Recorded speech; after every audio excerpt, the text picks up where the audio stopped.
Brandon, how concerned were you becoming in that second inning as Kramer's pitch count's going up and you're probably thinking about having to piece together 9 innings? Yeah, it was getting concerning. Just getting the pitch count over 30 there in that second inning. Fortunately, he finished that, got a pitch a scoreless third.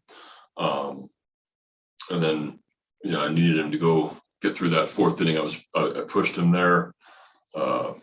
Gave him the left-hander, and we made a heck of a relay play at the plate. So,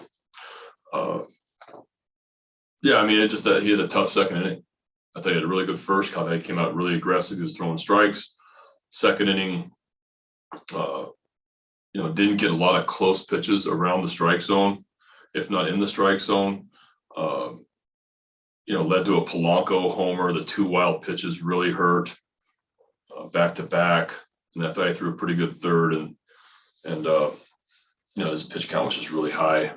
So, but Plutt did a nice job. Keegan Aiken, I thought, threw the ball really well for 3 innings. I was really impressed with Keegan. 2 runs given up. One's a fly ball homer. That's not a normal home run in a normal park.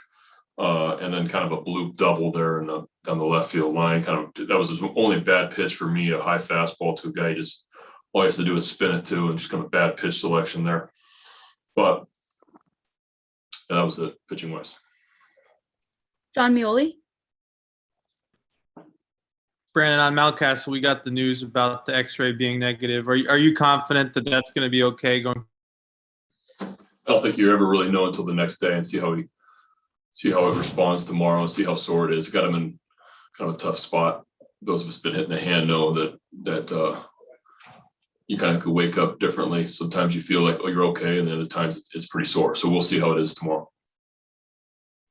Rich Dubroff. Brandon, if you don't have Mountcastle tomorrow, are you going to be able to have Hayes tomorrow? Because otherwise, you just have a backup catcher on the bench. Yeah, that's what we had tonight after we went out. No, Hayes is doubtful tomorrow. So we're considering some options right now. Hayes he tried to do some running stuff earlier today. There's still a little bit tight, so he's not gonna be able to play tomorrow afternoon. So we'll have to figure it out. We're on the road. Noon game is a little tight schedule. Joe Trezza. Brandon, these kinds of inefficient starts seem to be getting a little more common for Dean rather than less. From a development standpoint, is there a point where too many lumps hinder a player's development, or is there value in kind of grinding through these at the big league level? Well, that's why I wanted to grind through that fourth, because I felt like that was a time for him to, stay out there and figure out how to get through this inning. Now, fortunately, we cut the runner out on the plate, but I think Dean's mentally he's okay. I think he's frustrated, and you see frustration out of the mound.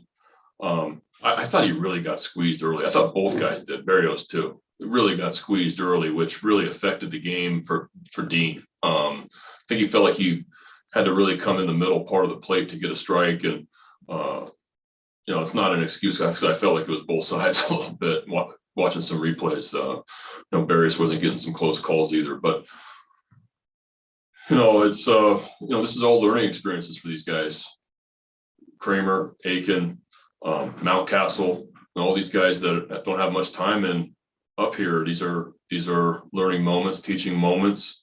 That's why they're here right now. And now it's about making adjustments, adapting to the league, understand what you have to do. It's not an easy game to play at this level.